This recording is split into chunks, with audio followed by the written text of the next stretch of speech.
The maid who stayed. The late afternoon sun filtered through the tall windows of the Harrison estate, casting golden light across the marble floors. Marcus Chen stood in the doorway of the living room, his tie loosened after a long day of meetings.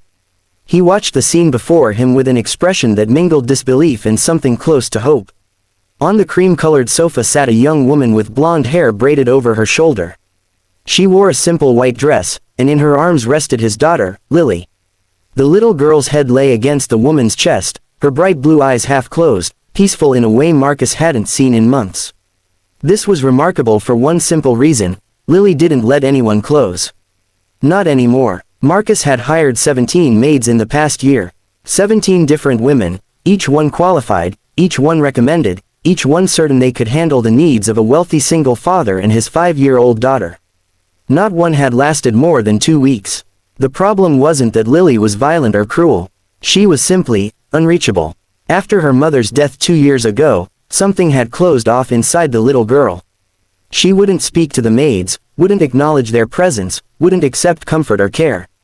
She would hide in closets, lock herself in bathrooms, and refuse meals until Marcus came home. The maids would leave, frustrated and defeated, apologizing but explaining they couldn't work under such conditions. Marcus couldn't blame them. He felt the same frustration every single day. Then, 3 weeks ago, Emma Foster had walked through his door. He had hired her almost reluctantly. She was young, only 26, with no formal training in childcare. She had come through a different agency, one that specialized in placing people who needed second chances. Her resume showed a gap of 2 years, time spent caring for her terminally ill mother, she had explained in the interview. "I understand loss," Emma had said quietly, her green eyes meeting his directly. "And I understand that sometimes children need more than just someone to watch them. They need someone who sees them." Marcus had been skeptical, but something in her voice had convinced him to take a chance. He expected her to quit within days, just like all the others.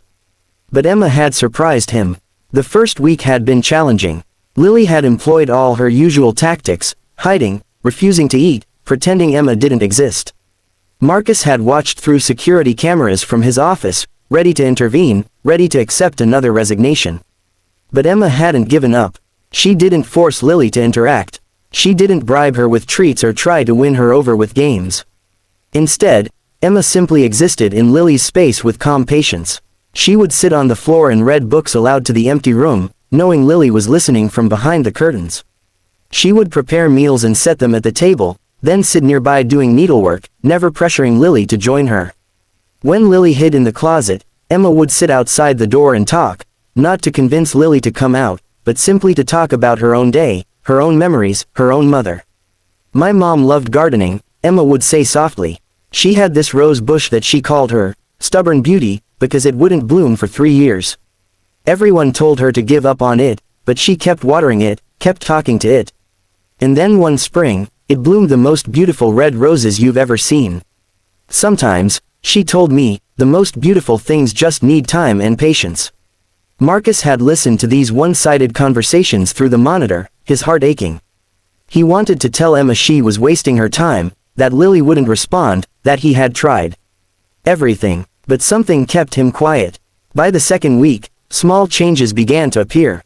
Lily started eating the meals Emma prepared, though she would wait until Emma left the room. Marcus found Lily sitting closer to where Emma read, though still maintaining distance. Once, he came home early and saw Lily standing in the doorway of the kitchen, watching Emma bake cookies with an expression of cautious curiosity. Now, 3 weeks in, Marcus stood witnessing something he had thought impossible.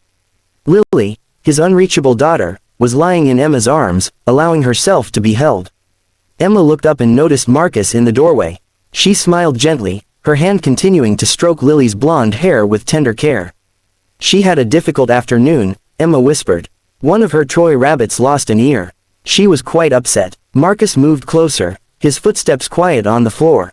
Lily's eyes opened slightly, tracking his movement, but she didn't pull away from Emma. "Did you fix it?" Marcus asked, his voice barely above a whisper. Emma nodded. "We sewed it back on together." "Well, I sewed while Lily held the rabbit and told it that everything would be okay. That even broken things could be mended with patience and care." Marcus felt his throat tighten. He sat down slowly in the armchair across from them, not wanting to disturb the fragile peace of the moment. "How did you do this?" he asked finally. "How did you reach her when no one else could?" Emma looked down at Lily, whose eyes had drifted closed again. "I didn't try to fix her," she said softly. "Everyone else wanted to make her happy, to make her normal, to make her the way she was before. But grief doesn't work that way. You can't rush through it. You can't skip over it. You have to sit with it, acknowledge it, let it be." She paused, her fingers gentle as they traced through Lily's hair. "I told Lily about my mother on the second day I was here. I told her that when my mom died, I felt like a piece of me had been torn away. That sometimes I would wake up and forget she was gone, and then remember all over again. I told her that it was okay to be sad, okay to miss her mother, okay to feel angry that she was taken away." Marcus wiped at his eyes, not caring that tears were falling. The other maids, they all tried to distract her from the sadness. "I know," Emma said. But Lily didn't need distraction. She needed permission to grieve. And she needed to know she wasn't alone in that grief. As if sensing the emotion in the room, Lily opened her eyes fully and looked at her father. For the first time in months, he saw something other than emptiness in those blue eyes. He saw recognition, connection. "Daddy," Lily whispered, her voice small but clear. Marcus moved to kneel beside the sofa, his hand reaching out tentatively. Lily took it, her small fingers wrapping around his. "I miss Mommy," Lily said, the words tumbling out as if they had been trapped inside for too long. "I miss her so much." "I know, sweetheart," Marcus said, his voice breaking. "I miss her too, every single day." "Emma says it's okay to miss her," Lily continued, looking up at the young woman who held her. "She says missing someone means we love them. And that love doesn't go away, even when people do." Marcus looked at Emma, seeing her through new eyes. She wasn't just a maid. She was someone who understood pain, who had walked through fire herself and emerged with wisdom and compassion. "Emma's right," Marcus managed to say. "Love never goes away." Lily sat up slowly, and for the first time in 2 years, she crawled into her father's arms willingly, letting him hold her while she cried. Emma watched quietly, her own eyes glistening with tears, but she stayed close, a steady presence. Later that evening, after Lily had fallen asleep in her bed, worn out from the emotional release, Marcus found Emma in the kitchen, preparing tea. "Emma," he began, not quite sure what he wanted to say. She turned, waiting patiently as always. "Thank you," he finally said. "Thank you for seeing her.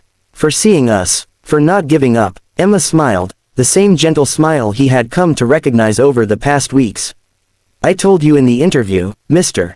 Chen, sometimes people just need someone who sees them. Your daughter is extraordinary. She just needed time to remember that she's still allowed to feel."